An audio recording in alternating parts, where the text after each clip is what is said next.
9 सितंबर 2020 आज के दिन हमारे सफ़र का आगाज़ हुआ था। Trip to northern areas of Pakistan chapter 1। Tour पे जाने के लिए सबसे पहले पैकिंग करनी पड़ती है, तो रात में पैकिंग करी और सो गए। सुबह उठे 6 बजे, नाश्ता किया, कपड़े पहने, अपना बोरिया बिस्तर उठाया और सीधा पहुँचे पिंडी। एक मिनट, पिंडी कैसे पहुँचे? तो घर से निकले और सीधा पहुँचे कैंट स्टेशन, क्योंकि कराची से पिंडी जाने के 3 तरीके हैं, by road, by air, by train. By road को तो हटा दो क्योंकि आगे का सफ़र तवील है और ख़तरनाक भी, और अगर लोग ज़्यादा हों, सामान भी ज़्यादा हो और बजट लिमिटेड हो तो भाई ट्रेन ही पकड़ लो। ट्रेन थोड़ी लेट हो गई और इतने में हमें गर्मी की शिद्दत का एहसास हो गया, तो आइसक्रीम खाते खाते ट्रेन भी आ गई। तो ट्रेन में बैठे और कराची को खुदाफिज कह दिया। लेकिन एक मिनट, सफ़र शुरू करने से पहले दुआ ज़रूर पढ़ लेना, क्योंकि बोला था ना, सफ़र ख़तरनाक है। कराची से पिंडी अगर बाय ट्रेन जा रहे हो तो ये 1 दिन का सफ़र है, और ये सफ़र सोते सोते गुजरता है। लेकिन अगर सिर्फ सोते ही रहोगे तो बाहर के सीन्स कौन एंजॉय करेगा भाई?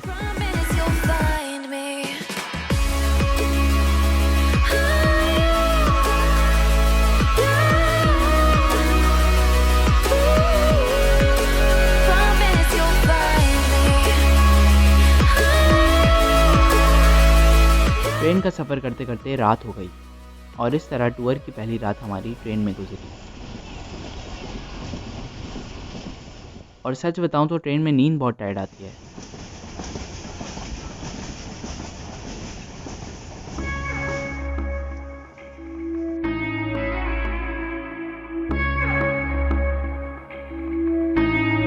अगर ट्रेन में सफ़र कर रहे हो तो रास्ते में बहुत सारे स्टेशंस भी आते हैं और वहाँ खाने की चीज़ें भी मिलती हैं, लेकिन अगर ना खाओ तो बेहतर है, क्योंकि अगर पेट ख़राब हो गया ना तो मसला हो जाएगा लड़के। तो ट्रेन का सफ़र अपने अख्तिताम पे पहुंच गया और हम लोग पहुंच गए पिंडी। पिंडी से गाड़ी पकड़ी और इस्लामाबाद के लिए रवाना हो गए। इस्लामाबाद से मरी एक्सप्रेस वे पे चढ़े और मंजर अचानक बदल गया।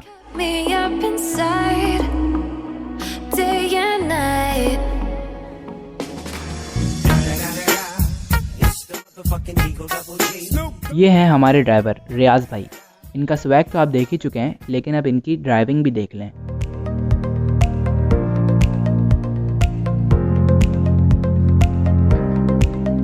और रास्ते में खूबसूरत जगह आती है जिसका नाम है औसिया।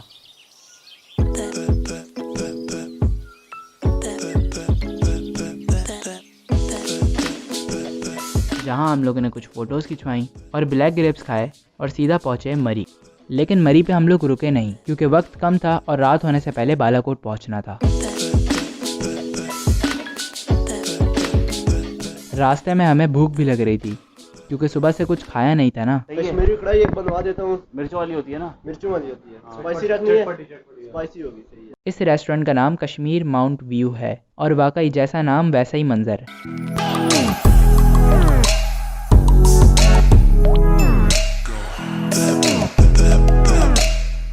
और ऐसे खूबसूरत मंजर के सामने अगर लजीज कढ़ाई हो जाए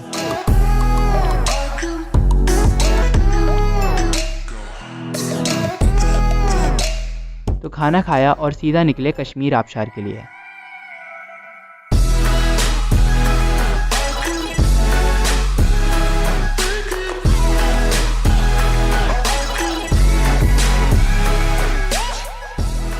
होटल से कश्मीर आबशार तक का सफ़र तकरीबन 27 किलोमीटर है, जिसे तय करते हुए तकरीबन 50 मिनट लग जाते हैं।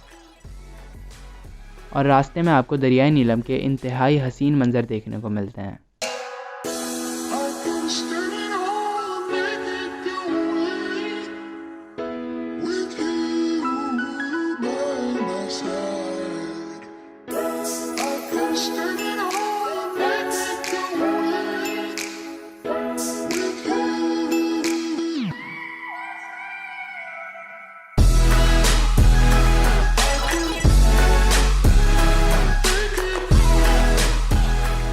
आबशार पे जाने के लिए आपको इस केबल कार पे बैठना पड़ता है, और हम कहाँ पीछे हटने वाले थे।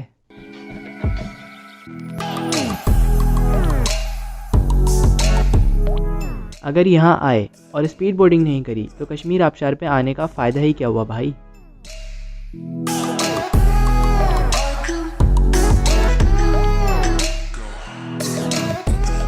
तो बोटिंग करने के बाद हम फ़ौरन बालाकोट की तरफ रवाना हो गए।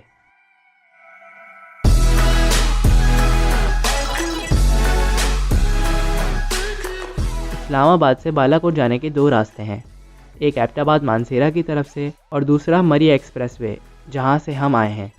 इस रास्ते से आने में हमें पहला बेनिफिट ये हुआ कि शहर के ट्रैफिक से बच गए और दूसरा कश्मीर आबशार पॉइंट वगैरह भी घूम लिया। कश्मीर आबशार से बालाकोट तक का रास्ता तकरीबन 40 किलोमीटर है और अभी 6 बज चुके थे और अंधेरा होने वाला था।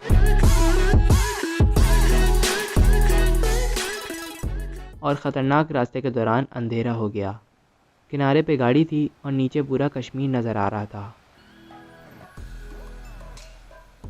अगर ऐसे ट्रिप पे जा रहे हो तो रात का सफ़र अवॉइड करो तो बेहतर है, और ख़ास तौर पर जब फैमिली के साथ हो तो। बालाकोट पहुंचकर मेज़बान होटल में चेक इन किया और होटल पहुंच के सबसे पहले शावर लिया, क्योंकि हालत तो आपको पता है कैसी हो रही होगी।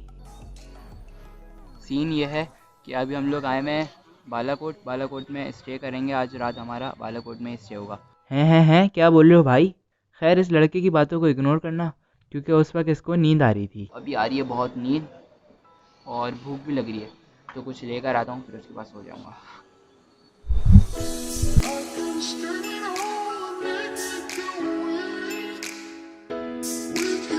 भाई चाय पीने के बाद मैं तो जा रहा हूँ सोने, और अगर आपको मेरी आगे की ट्रैवलिंग देखनी है तो आप मेरे चैप्टर 2 का वेट करें।